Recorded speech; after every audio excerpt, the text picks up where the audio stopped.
And so what we want to do with understanding our deeper reasons for pursuing success is getting to a place where we can find that in today and being that type of person. So that again comes back to the characteristics and the key traits that describe you at your absolute best. Because if you think about, if you become that type of person, then you are that person every single day. But if you are pursuing external success in order to be that type of person, then you are spending years or decades, as most people do, chasing these external accolades and these external achievements in order to be that type of person and finally get that fulfillment. So what I'm giving you is the way to get to the fulfillment today, now, as opposed to 6 months, 12 months, 10 years down the track, when you finally achieve enough accolades and achieve enough success, simply to give yourself the permission to be the type of person that you want to be and feel the way that you want to feel.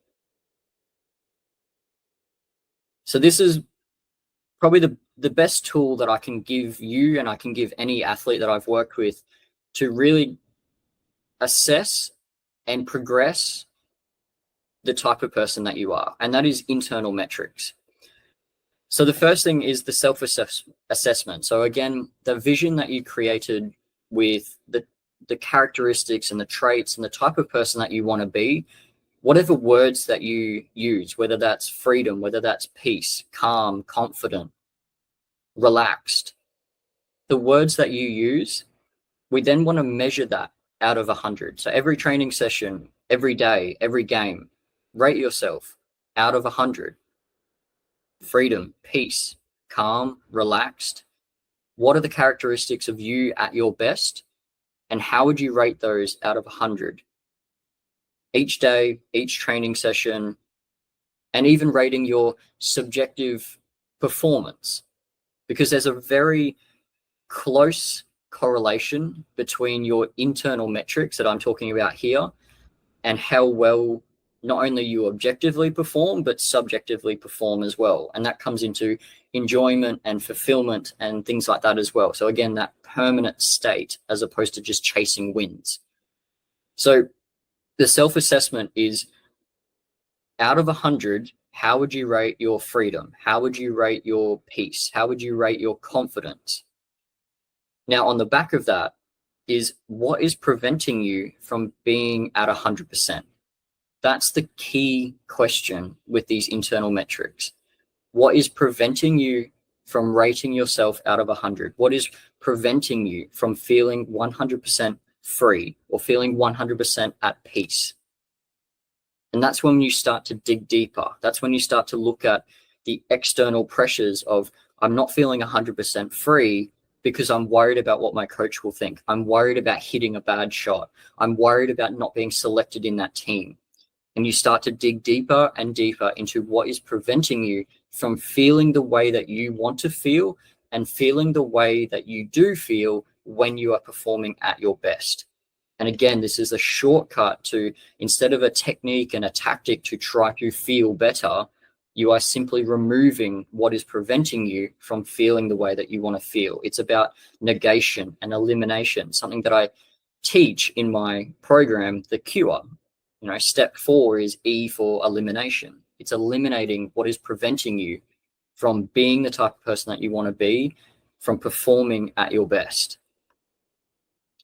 So it's about identifying the gaps and pinpointing the areas where your current self differs from your ideal self. And that's where the internal metrics and that consistency of repetition, measuring that and looking at what is preventing you from 100% really comes into play, identifying those gaps. And that then allows us to start digging deeper into what specifically is preventing you from feeling 100% the way that you want to feel. Is it the pressure from the coach? Is it the pressure from your parents? Is it the feeling of anxiety or nerves from hitting a bad shot because you don't want the consequence of that, which is having to chase shots and chase the game in order to shoot a low score? You see how turning to the internal metrics is really about looking inside of yourself to find what you are looking for externally. So instead of chasing the wins, instead of chasing the trophies, in order to feel the way that you want to feel, how about we just look at exactly what is preventing you from it right now so you can get to that place? Because, as I said, who you are as a person is something that you can take forward permanently. Whereas the wins and the good performances and the championships, the high of that fades as quickly as you win it. That same moment, it's you wake up tomorrow and you get back to work. Whereas if you become the type of person that you want to be, you carry that through every single day. And that's what I talk about. Getting to that place of freedom or peace is something that we can only do right now. It is only something that we can get to and experience right now. And if you do not have it today, you will never have it. And that's really important to understand. So this brings us to, again, the permanent state that we want to get to. And something that really helps is understanding that the pursuit of excellence, the pursuit of mastery, which is different from the pursuit of accolades and championships and winning, it's a self-rewarding journey. And so you get the internal fulfillment, you get the internal satisfaction of pursuing excellence. The commitment to excellence guarantees the quality of excellence as a result. It is the cause as opposed to the effect. So instead of trying to be excellent, we are bringing our best selves and we have that commitment to excellence. And that in itself becomes the cause to the effect. And so true mastery brings the satisfaction, and it is independent of external validation. You don't need to win or lose. You don't need to succeed or fail in order to continuously and consistently pursue mastery in your craft. It is completely independent of external results. They are simply markers.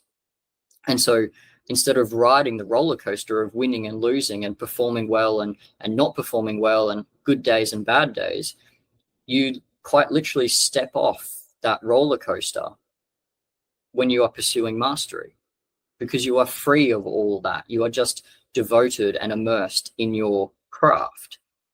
And so if we think about a day-to-day experience, if you are trying to get to a place, if you are trying to get to a result, you have these highs and lows of some days there's good, some days there's bad. But when you are focusing on mastery, you in many ways arrive in today, because today you do the best that you can with what you have in order to pursue mastery, in order to commit to excellence. It's something that you do today and every day forward, not something that you get to sometime in the future.